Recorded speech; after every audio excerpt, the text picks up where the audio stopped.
eto magsosona siya, pinaghahandaan na sigurado ang sona, di ba? Yes, yes. Manalangin kayo na wag tayong bahain. Nakaw. Kasi pag binaha tayo bago magsona, ano man pong accomplishment mo dyan sa flood control na yan, Ay, nako. walang maniniwala sa iyo. Kasi hello! Tama? Oo. Yes, Ngayon, may yes. nakita ka ba na naglilinis ng estero? Wala. MMDA. Wala. O, di ba? O, ngayon, pag nagbabaha, sisihin ng MMDA, wala kaming pera, kulang kami sa pera, basura ng mga, matigas ng ulo, ganun na naman, di ba? Pero ang sisi sa boss mo. Sigurado ang sisi niya kay Presidente. Doon sa budget. Kasalanan ng Kongreso yun eh. Ayun, Ba't isa pa. yung latay nasa Presidente? Yung sisi na, di ba? Oo. Doon pa lamang sa budget, dapat doon yung kanilang strategist, di ba, to shield the president. Ang problema nga din naman, nilang veto niya, pero hilaw. Yes. I mean, in fairness kay J. Ruiz, wala pang 6 months, kahit na pa sino ipalit mo dyan, opo. Mahirap. Hindi ho mapagtatagumpayan niya, kundi kayo the whole of government approach talaga dito. Police. Di ba? Ang hirap pagilapin ng spokesman nyo eh. Di ba? Dapat, di ba? Police, ang hirap pagilapin ng spokesman nyo eh. Di ba? Ito yung mga issues sinasabi natin na dapat to, paglalatiguhin nyo itong mga to. At yun nga no mga kabayan, panibagong video na naman po ito mga kabayan, patungkol nga po ito sa doon nga po sa birada ni Sir Ted Pailon dito nga po sa administrasyon ni Junior. Mantakin mo mga kabayan nandun pa rin po tayo dun sa issue ng pinagre-resign po ni PBBM yung kanyang mga gabinete. Dun nga po sa issue daw po ni Sir J. Ruiz kapapalit lang po nung February, di ba? Kakapwesto lang po sa kanya nung February. Ngayon po, tatanggalin na naman po, mga kabayan. Ayon nga po dito kay Sir Ted Pailon, mga kabayan. Kahit ano na daw pong gawin, o kahit sino pa daw pong paupuin dyan sa PCO, mga kabayan, wala na pong mangyayaring maayos o hindi na po may papaganda yung imahe ni Pangulong Bongbong Marcos. Kasi una, mga kabayan, syempre, di ba? Impeachment kay BP Inday Sara, marami pong nagalit. Di ba? Pangalawa, pinadala po si si President Duterte sa The Hague. Marami pong nagalit.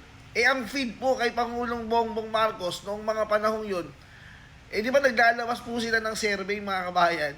Nilalabas po nila na masaya pa yung taong bayan na inimpeach si BP Inday Sara, na pinakulong si Pangulong Duterte. Di ba naglabas niya ng mga survey ano pong nangyari nung eleksyon? Naramdaman po ni Pangulong Bongbong Marcos na mali yung survey na binibigay sa kanya. So mali-mali yung data na finifeed sa Pangulo. All throughout ng mga panahon na yun, nakakala ng Pangulo, natutuwa yung taong bayan sa kanya. Ngayon, eleksyon, nakita po niya yung hampas ng mga taong bayan. Di ba nga, anong nangyari sa alyansa? Ngayon, mga kabayan, dahil nga nakita po niya yung galit ng taong bayan sa kanya, pinagsisasatin niya po, pinagre-resign niya po yung mga gabinete niya. Sabi nga po ni Sir Ted Pailon, kahit maglagay ka ng mga bagong tauhan mo dyan sa gabinete, hindi pa rin maaalis ng taong bayan yung galit nila dyan sa'yo, sa Pangulo, kay Bongbong. Bakit? Hanggang ngayon, nakakulong pa rin si di ba? Si Pangulong Duterte. Hindi na naka-embed na sa'yo. Ganito talaga ang taong bayan kay Pangulong Bongbong Marcos. At lagi po siya kasing katulad yan, ginagawa sa Kongreso. Di ba? Yung impeachment na yan, yung budget na yan, gumagawa. Yung pinsan niya, wala naman siyang say, hindi man na niya pinapalitan o pinapalitan, di ba? Di ang balik sa kanya pa rin. So kahit anong ipalit mo yung tao dyan sa PCO, hindi mo mabago yung pagtingin sa'yo ng taong bayan, sir. Ayon po yan kay Sir Ted Pailon.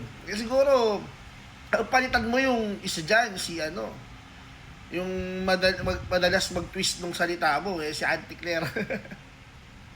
Di ba? Kakasabi mo lang, gusto mo makipagbati sa mga Duterte, tapos sabi niya, hindi lang yung mga Duterte na yan. Kasama lang dun sa lahat. Tanong, Kung gusto makipag-ayos sa Duterte, sabi mo, huwag isentro sa mga Duterte. Ay, yung tanggalin mo, sir.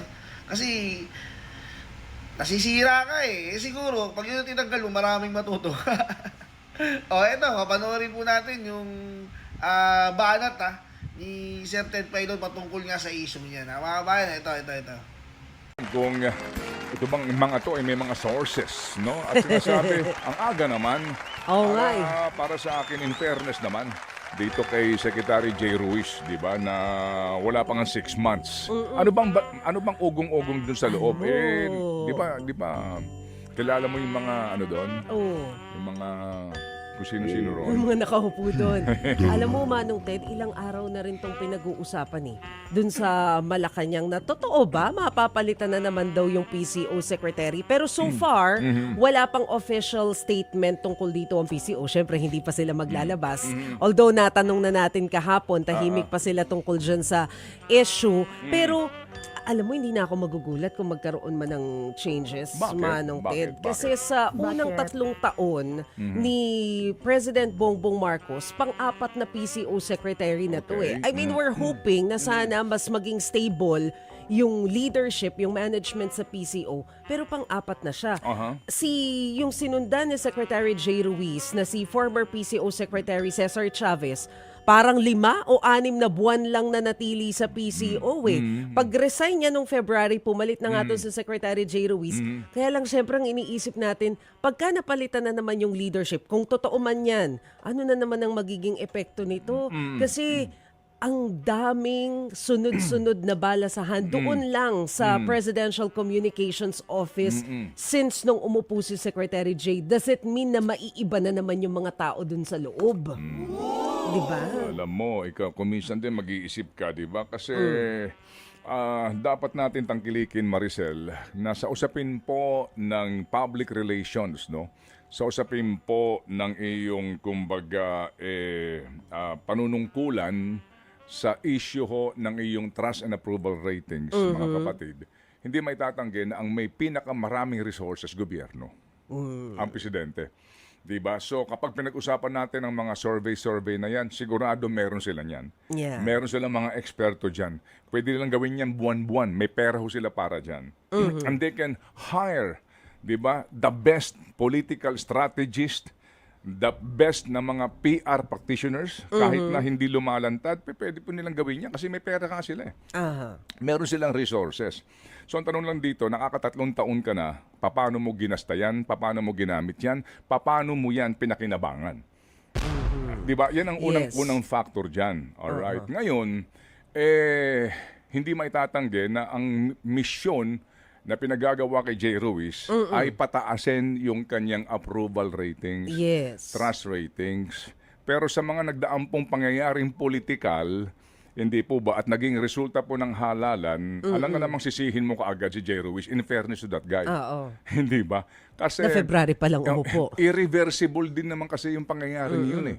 Ito pong lalo na yung pong pagpayag na ibiyahe ang dating Pangulo sa The Hague. Alright? So ngayon, ano ang iyong gagawin? Gusto mong pataasin ang iyong approval ratings and trust ratings? Sa ngayon pa lang, lahat ng gagawin mo, definitely, kukulayan na yan ng maraming Pilipino. Sabi, ginagawa mo lang yan kasi talo ka nung eleksyon. Ginagawa mo lang yan kasi alam nang bumabaksak ang popularidad mo. Lagi nang may kulay ngayon kasi midterm ka na eh. Hindi ba? So, well, nangyari na nga yan eh. You have crossed the Rubicon, hindi mo na, no return of exchange na ito eh. Nandun na sa dahig eh. And you all pray na walang mangyari po sa kanya. Amin niya lang na ibig sa edad niyang 80 anyos. Magdasal tayong lahat, na hindi maging maganda po ang kalusugan doon ng ating presidente because alam niyo na ibig kong sabihin, di ba? Ayaw nating, ayaw nating mangyari yun, no? Definitely ho, hindi lang sa kung anong bagay dahil nga po sa kapwa, kahit na papaano po, maaari nang ipukul ninyo sa kanyang aligasyon, kahit papaano po, tao po, di ba? Kapwa-tao natin. Alright? So ngayon, eto ho sa sitwasyon ni J. Ruiz. Eto mambling-tabling man siya dyan eh. Di ba? Ano magagawa ho ninyo? Tama? So basically ngayon, ang iyon na lamang midterm, going sa midterm mo, Ang ngayon lang dito, mairaos mo ang remaining 3 years mo ng matiwasay. Huwag ka nang mag-ambisyon ng tataas at tataas pa at gaganda pa sa pinanggalingan mo yung iyong approval and trust ratings. Just to maintain stability in governance na makasurvive ka. Itong 3 taon mo, na pag natapos ito, hindi ka ganoong kinamumuhian ng maraming Pilipino. I mean, to be more pragmatic about this, ha? Hindi, at saka kita rin naman, Manong Ted, na nagtatry sila ng iba't ibang strategy to communicate Okay, yeah. with the people, 'di ba? Ilang paraan yung mga sinusubukan nila para yung sinasabi mo nga ma-improve yung kanilang approval at trust ratings ni PBBM. If we recall before, mismong si President Bongbong Marcos yung kumakausap sa media, wala siyang spokesperson dahil yun yung sinasabi niyang prinsipyo niya from the start. Okay. Pero nakita natin nung medyo painit na bago pa sumalang yung eleksyon, eto na, nag-hire na sila ng someone to speak on behalf of Malacanang. Opo. At napakahirap po na papel yun, ha? Yes. Yung ikaw tagapagsalita. At maging itong sa papel ni J. Ruiz. So ngayon, mga kapatid, dalawa ho lang naman kasi basically, sa simula pa lang na dapat yan. Sa lahat ng mga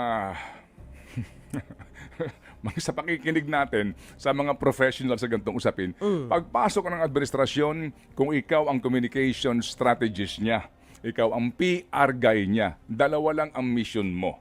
Alright? Dalawa lang ang mission mo para sa presidente. Una, no? Oo. Lahat ng mga issues dyan sa ilalim, sa lahat dyan ng mga kontrobersya, you have to shield your principal. May cushion ka sa ilalim. Sisihin mo na ang cabinet secretary, sisihin mo na ang chief PMP, wag lang yung presidente. That's one. Tama? Kaya nga may mga cabinet secretaries, di ba? Yes. Dapat sila ho ang front eh. Kapag sumasabit sila, dapat sila yung umaako. Hindi nakakaabot yung latte sa presidente. Saan nangyayari? Di ba? Di ba? Oo, ang latay, ang sisi kay Marcos eh. That's one. Okay. Ngayon, kung may magandang nangyari sa ibaba, i-connect mo sa presidente. Para yung credit, hindi mo sinosolo. Di ba? Yung credit, ay nakakaabot sa presidente. Dalawang bagay yan. Alright? Kasi, ngayon, halimbawa, eto, magsosona siya. Pinaghahandaan na sigurado ang sona, di ba? Yes. Manalangin kayo na huwag tayong bahain. Nakaw. Kasi pag binaha tayo bago magsona, ano man pong accomplishment mo dyan sa flood control na yan, walang maniniwala sa iyo. Kasi hello! Tama? Oo. Yes, Ngayon, may yes. nakita ka ba na naglilinis ng estero? Wala. MMDA. Wala. O, di ba? O, ngayon, pag nagbabaha, sisihin ng MMDA, wala kaming pera, kulang kami sa pera, basura ng mga matigas ng ulo, ganun na naman, di ba? Pero ang sisi sa boss mo.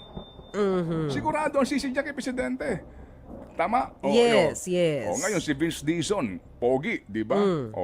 Baka pwedeng balatuhan mo naman si presidente. Ng kapugian. Di ba? I mean, Yes, kasi ngayon, yes. ang bright spot si Vince Dizon eh. Ang bilis umaksyon. Laging nandoon. Kanino credit? Ikaw na magsabi, kanino? Kay Vince Dizon. Umaabot ba si presidente? DOTR. Hindi. Pero... Hindi ganon, di ba? Hindi ganon. Although they are trying, Manong Yes, Ted. Kasi pag okay. pinakinggan mo yung mga statement ng Malacanang, laging prior doon sa quote nila kasama si Sec Dizon, okay. lagi Sige. sinasabi, upon instruction of PBBM. Nakakarating ba? Yun nga. I mean, Yun nga. we can talk about this hanggang mamayang alas 10, di ba? Pero sabi ko nga, hindi na dapat alam na nila yan eh. Di ba? O sino yun? Sino yung mga tao? Doon sa budget. Kasalanan ng Kongreso yun eh. Ayun, Ba't isa pa. yung latay na si presidente? Yung sisi na, di ba? Oo. Doon pa lamang sa budget, dapat doon yung kanilang strategist, di ba, to shield the president. Ang problema nga din naman, nilang veto niya, pero hilaw. Anyway, sige po, naku, kung pag-uusapan natin to, Maricel.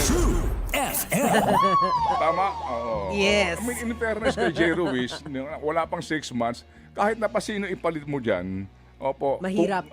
Hindi ho mapagtatagumpayan niya kundi kayo whole of government approach talaga dito. Police, di ba? Ang hirap pagilapin ng spokesman niyo eh. Hindi ba? Dapat, di ba? Police, ang hirap pagilapin ng spokesman niyo eh. Di ba? Ito yung mga issues sinasabi natin na dapat to paglalatiguhin nyo itong mga to. MMDA, itong NCAP na ito, hintayin nyo. Kasi hindi ganun kasimple yan. Magkano multa? At saka yung hilig ng MMDA, yung swerving. Katakot-takot na swerving violations, mga abutin mo dyan. Kaya ito ho, Secretary Vince, bago nyo implement yan, meet nyo sila muna, ilatag nyo muna, andali MMDA, anong mga violations ito na inyong ikakarga sa NCAP? Yung mga inaabutan sa traffic light. Di ba kung minsan po, di ba? Dahil sa mga nagba-violate doon, hindi ka makatawid, inaabot ka sa red light, tapos naandun ka na sa stepping the line ka na, violation ba yun? Napicturean Magkano ka na. multa doon? Oo. Kung ipatutupad nyo yan, tapos katakot-takot na mga reklamong aabutin ng motorista, backpan na naman niya kanino? Kay Presidente na naman. Hindi ba bago niyo patupad yan, Artes, Attorney Artes, pag-isipan niyo muna mabuti, ha? Oo, isa ka pa. Monday na daw agad eh. Hindi, di ba? Monday na daw agad implementation Kaya nga, eh. di ba, Secretary Vince, pag-isipan niyo muna mabuti yan. Hindi tayo tutol dyan. Maganda yan. Pero pag-isipan niyo mabuti, kasi baka na naman ang implementasyon yan, di ba, di ba, ang hiling ng MMDA kaya dyan, di ba? O, naglilinya ka, tapos doon nakita mo may nagigit-gitan, so lalabas ka sa lane mo, lilipat ka, swerving ka. Yes. Swerving yan. Correct, Sabi correct. ng MMDA, anong violation ko? Swerving. Akin na lisensya, may violation ka. Doon sa traffic light, stepping the line. Hindi ba? Na naman kayo. Tapos kayo, pogi kayo. Yung principal nyo, jongit. Masisisi Hoy! na naman.